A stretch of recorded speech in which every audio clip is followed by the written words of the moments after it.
Assalamualaikum warahmatullahi wabarakatuh. Selamat siang Ibu Cindy dan teman-teman. Kami dari kelompok 2 metodologi pembelajaran ingin mempresentasikan hasil belajar kami yang berjudul Discovery Learning, yaitu yang beranggotakan saya Anissa Salsabila, Anissa Dwi Rahmadani, Aulia Oktaviani, Sri Rahayu Puji Utami, Maharani Puspitasari, Yara Mutiara, dan yang terakhir ada Zahwa Rizka. Yang pertama ada pengertian Discovery Learning. Discovery Learning adalah model pembelajaran yang membantu peserta didik untuk mengalami dan menemukan pengetahuan sendiri sebagai wujud murni dalam proses pendidikan yang memberikan pengalaman dan mengubah perilaku sehingga dapat memaksimalkan potensi diri. Adapun tujuan dari Discovery Learning yaitu yang pertama, membantu peserta didik untuk mengembangkan keterampilan dalam proses kognitif. Yang kedua, dapat meningkatkan motivasi belajar peserta didik. Dan yang terakhir, peserta didik memperoleh pengetahuan secara individual sehingga dapat dimengerti dalam pikirannya. Selanjutnya yaitu langkah-langkah mode pembelajaran Discovery Learning. Yang pertama yaitu langkah persiapan. Langkah persiapan terdiri dari beberapa bagian. Yang pertama, menentukan tujuan pembelajaran. 2. Identifikasi karakteristik. 3. Memilih materi pelajaran. 4. Menentukan topik yang harus dipelajari siswa. 5. Mengembangkan bahan-bahan belajar, contohnya ilustrasi, tugas, dan sebagainya. 6. Mengatur topik pembelajaran agar lebih kompleks. 7. Melakukan penilaian proses dan hasil belajar siswa. Berikutnya yaitu langkah pelaksanaan. Langkah pelaksanaan ini terdiri dari beberapa bagian. Yang pertama, stimulasi, yaitu belajar dengan gaya bertanya, membaca buku, dan aktivitas lain yang mengarah pada persiapan pemecahan masalah. Yang kedua, identifikasi masalah. Siswa diharapkan untuk mengidentifikasi sebanyak mungkin agenda-agenda masalah yang relevan dengan bahan pelajaran, kemudian memilih salah satunya dan merumuskannya dalam bentuk hipotesis. Yang ketiga yaitu pengumpulan data. Pengumpulan informasi sebanyak-banyaknya yang relevan untuk membuktikan benar atau tidaknya hipotesis. Yang keempat yaitu pengolahan data, yaitu mengolah data dan informasi yang telah diperoleh para siswa melalui wawancara, observasi, dan sebagainya yang kemudian ditafsirkan. Yang kelima yaitu pembuktian. Pemeriksaan dengan cermat untuk membuktikan hipotesis yang diterapkan dan dihubungkan dengan hasil pengolahan data. Yang keenam yaitu menarik kesimpulan. Menarik kesimpulan dapat dijadikan prinsip umum dan berlaku untuk semua kejadian atau masalah yang sama dengan memperhatikan hasil verifikasinya.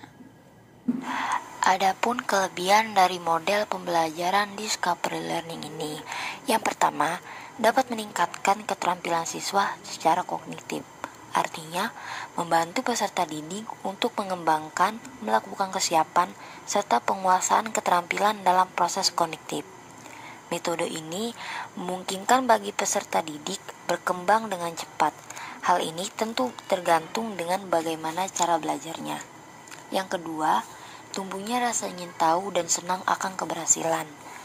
Melalui metode ini, peserta didik memiliki rasa ingin tahu yang lebih dalam mengenai proses pembelajaran. Hal ini tentu mendorong peserta didik untuk berpikir dan menganalisis dalam melakukan suatu penyelesaian masalah. Dan apabila dalam proses itu berhasil, hal ini akan memotivasi peserta didik untuk mengembangkan lagi proses kognitifnya. Yang ketiga, siswa akan berkembang lebih cepat sesuai dengan kemampuannya sendiri. Dengan metode ini akan memperbaiki serta meningkatkan keterampilan serta proses kognitif. Hal ini memberikan peluang bagi peserta didik untuk berkembang dan maju sesuai dengan kemampuan yang ia miliki. Yang keempat, menghilangkan keraguan pada peserta didik. Metode ini berguna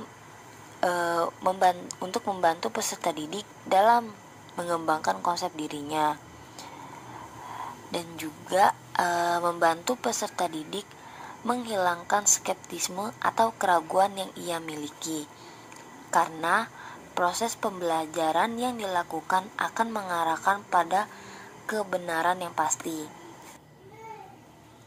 Yang selanjutnya adalah kelemahan dari discovery learning.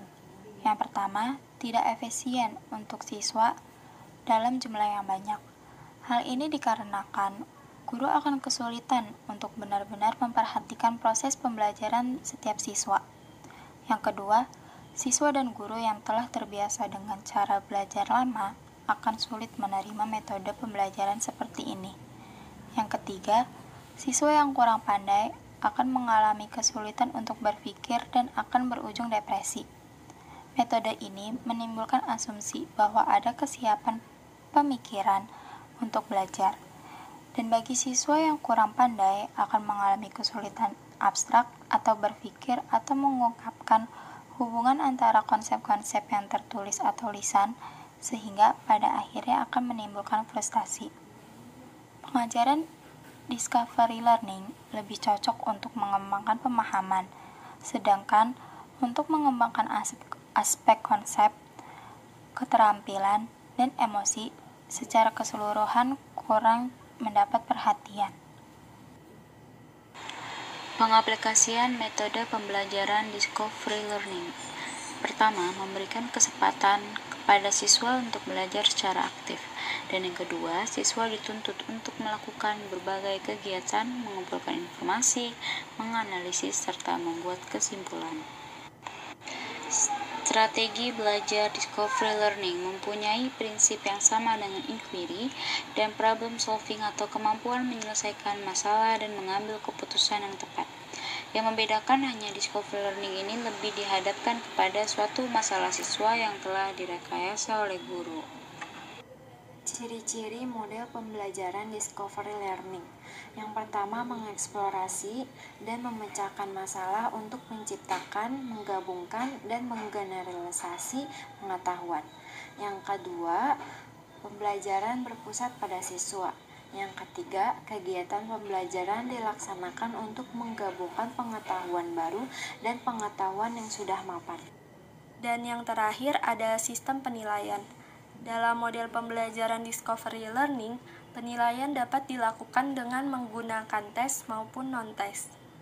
Penilaian yang digunakan dapat berupa penilaian kognitif, proses, sikap, atau penilaian hasil kerja siswa. Jika bentuk penilaiannya berupa penilaian kognitif, maka dalam model pembelajaran discovery learning dapat menggunakan tes tertulis. Dan jika bentuk penilaiannya menggunakan penilaian proses, sikap, atau penilaian hasil kerja siswa, maka pelaksanaan penilaian dapat dilakukan dengan pengamatan. Mengakhiri presentasi kelompok kami, dapat disimpulkan bahwa materi discovery learning adalah model pembelajaran yang membantu peserta didik untuk menemukan pengetahuan sendiri sebagai wujud murni dalam proses pendidikan yang memberikan pengalaman dan mengubah perilaku sehingga dapat memaksimalkan potensi diri. Sekian presentasi dari kelompok kami, kurang lebihnya mohon maaf. Wassalamualaikum warahmatullahi wabarakatuh.